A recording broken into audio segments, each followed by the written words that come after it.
O Mahabharata, de Krishna Dvaipayana Vyasa. Livro 3. Pativrata Mahatmya Parva. Capítulo 296. Volta para casa. Markandeya disse: enquanto isso o poderoso Dhriumatsena, tendo recuperado a visão, podia ver tudo. E quando sua visão clareou, ele viu tudo em volta dele.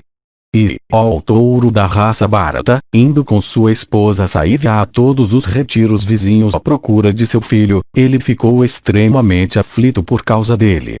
E aquela noite casal idoso circulou procurando em retiros, e rios, e bosques, e lagos. E quando ouviam algum som, eles permaneciam erguendo suas cabeças, pensando ansiosamente que seu filho estava vindo, e diziam: ó olá vem Satyavan com Savitri. E eles iam para lá e para cá como loucos, com seus pés dilacerados, fendidos, feridos, e sangrando, perfurados por espinhos e folhas cusa. Então todos os brahmanes que residiam naquele eremitério foram até eles, e cercando-os por todos os lados os confortaram, e os levaram de volta para o seu próprio retiro. E lá Dhriumatsena com sua esposa, cercados por ascetas idosos, foram entretidos com histórias de monarcas dos tempos antigos. E embora aquele casal idoso desejoso de ver seu filho estivesse confortado, ainda assim se lembrando dos dias juvenis de seu filho, eles ficaram muito preocupados. E afligidos pela dor, eles começaram a lamentar em tons comoventes, dizendo: pai, ó filho, pai, ó nora casta, onde estão vocês?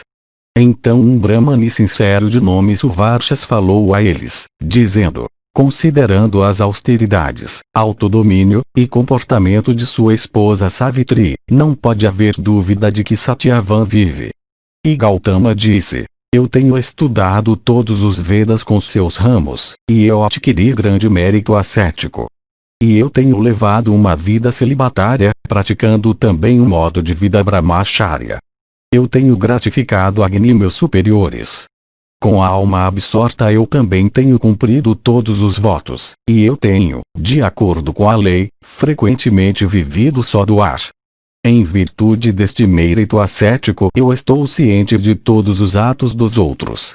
Portanto, aceitem com certeza que Satyavan está vivo. Nisto seu discípulo disse: as palavras que saíram dos lábios do meu preceptor nunca podem ser falsas. Portanto, Satyavan está vivo sem dúvida. E o Rishi disse: considerando as marcas auspiciosas que sua esposa Savitri carrega, todas as quais indicam isenção de viuvez, não pode haver dúvida de que Satyavan vive. E Varadvaja disse: considerando o mérito ascético, autodomínio, e comportamento da esposa dele, Savitri, não pode haver dúvida de que Satyavan vive. E Dalbya disse: já que tu recuperaste a tua visão, e já que Savitri partiu depois do término do voto, sem ingerir nenhum alimento, não pode haver dúvida de que Satyavan vive. E Apastamba disse: da maneira na qual as vozes das aves e animais selvagens estão sendo ouvidas através da tranquilidade da atmosfera por toda parte, e do fato também de tu teres recuperado o uso dos teus olhos, indicando a tua utilidade para propósitos mundanos mais uma vez, não pode haver dúvida de que Satyavan vive. E Dalma disse: como o teu filho é agraciado com todas as virtudes, e como ele é amado por todos, e como ele é possuidor de sinais que predizem uma vida longa, não pode haver dúvida de que Satyavan está vivo. Markandeya continuou: assim animado por aqueles ascetas de palavras sinceras, Dhriumatsena, ponderando sobre esses pontos, obteve um pouco de conforto. Pouco tempo depois, Savitri com seu marido Satyavan alcançou o eremitério durante e entrou nele com um coração contente. Os brahmanes então disseram: vendo este encontro com o teu filho, e a tua restauração à visão, nós todos te desejamos bem, ó Senhor da terra. Tua reunião com teu filho, a visão de tua nora, e tua restauração à visão constituem uma prosperidade tripla que tu ganhaste. O que todos nós dissemos deve acontecer, não pode haver dúvida disso. De agora em diante tu crescerás rapidamente em prosperidade. Então, ó filho de Prita, os duas vezes nascidos acenderam um fogo e se sentaram em frente ao rei Dhriumatsena. E Saivya, e Satyavan, e Savitri, que estavam de pé à parte, com seus corações livres de angústia, se sentaram com a permissão deles todos. Então, ó Parta, sentados com o monarca, aqueles habitantes das florestas, estimulados pela curiosidade, questionaram o filho do rei, dizendo: por que, ó ilustre, tu não voltaste mais cedo com tua esposa? Por que tu chegaste tão tarde à noite? Que obstáculo te impediu? Nós não sabemos, ó filho de um rei, por que tu causaste tal alarme a nós, e para teu pai e mãe. Cabe a ti nos contar tudo sobre isso. Nisso Satyavan disse: com a permissão do meu pai, eu fui para as matas com Savitri. Lá, quando eu estava cortando madeira na floresta, eu senti uma dor na minha cabeça. E por causa da dor eu caí em um sono profundo. Isso é tudo que eu me lembro. Eu nunca tinha dormido por tanto tempo antes. Eu vim tão tarde para que vocês não pudessem se afligir por minha causa. Não há outra razão para isso. Gautama então disse: tu não sabes então a causa da restauração repentina do teu pai à visão. Portanto, cabe a Savitri relatar isso. Eu desejo saber de ti, pois certamente tu és conhecedora dos mistérios do bem e do mal. E, ó Savitri, eu sei que tu és como a própria deusa Savitri em esplendor. Tu deves saber a razão disso. Portanto, nos conta verdadeiramente. Se não tiver que ser mantido em segredo, revela isso para nós. A essas palavras de Gautama, Savitri disse: é como vocês imaginam. O seu desejo certamente será realizado. Eu não tenho segredo para manter. Ouçam a verdade então. Narada de grande alma previu a morte de meu marido. Hoje era um momento designado. Eu não podia, portanto, aguentar ser separada da companhia de meu marido. E depois que ele tinha adormecido, Yama, acompanhado por seus mensageiros, se apresentou perante ele, e amarrando-o começou a levá-lo em direção à região habitada pelos Pitris. Nisso eu comecei a louvar aquele Deus venerável, com palavras sinceras. E ele me concedeu 5 benefícios, sobre os quais ouçam de mim. Para meu sogro eu obtive 2 benefícios, isto é, sua restauração à visão, como também ao seu reino. Meu pai também obteve 100 filhos.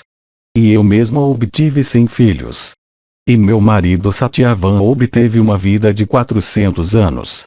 Foi pela vida de meu marido que eu cumpri aquele voto. Assim eu narrei em detalhes para vocês a causa pela qual este meu imenso infortúnio foi posteriormente convertido em felicidade.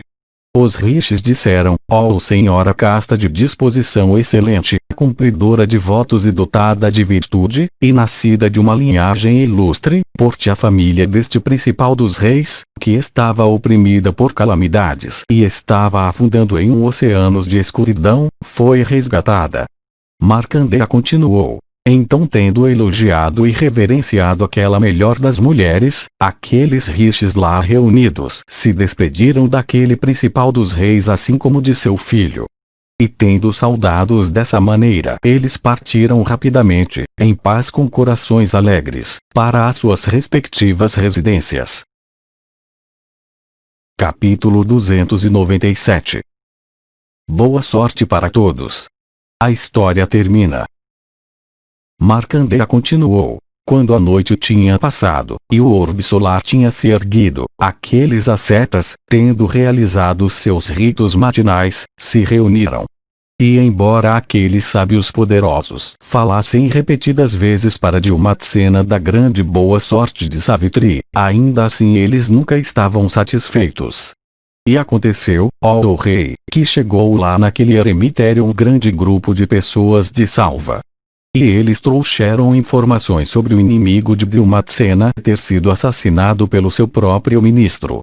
E eles relataram para ele tudo o que tinha acontecido, ou seja, como tendo ouvido que o usurpador tinha sido morto com todos os seus amigos e aliados por seu ministro, suas tropas tinham todas fugido, e como todos os súditos tinham se tornado unânimes em nome de seu rei legítimo, dizendo, possuidor de visão ou não, ele mesmo será nosso rei.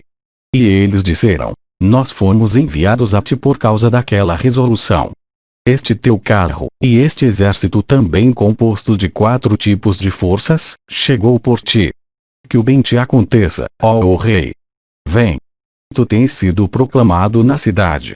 Ocupa para sempre o posto pertencente ao teu pai e avô. E vendo o rei possuidor de visão e são eles inclinaram suas cabeças, com seus olhos arregalados de admiração. Então tendo reverenciado aqueles idosos brahmanes que residiam no eremitério e honrado por eles em retorno o rei partiu para sua cidade. E cercado pelos soldados Saivya também, acompanhado por Savitri, entrou em um veículo equipado com lençóis brilhantes e carregado nos ombros de homens. Então os sacerdotes com corações alegres instalaram Deumatsena no trono com seu filho de grande alma como príncipe regente. E depois do lapso de um longo tempo Savitri deu à luz uma centena de filhos, todos guerreiros e que não fugiam do combate, e que aumentaram a fama da linhagem de Salva. E ela também teve irmãos altamente poderosos nascidos de Asvapati, o senhor dos Madras, com Malavi. Assim, ó o filho de Prita, a própria Savitri elevou de situação deplorável para grande ventura seu pai e mãe, seu sogro e sogra, como também a família de seu marido. E como a dama amável Savitri, a filha auspiciosa de Drupada, dotada de caráter excelente, resgatará todos vocês.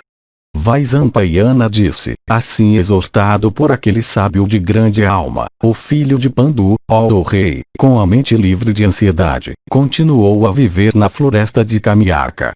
O homem que ouve com reverência a excelente história de Savitri obtém felicidade e êxito em tudo, e nunca encontra miséria.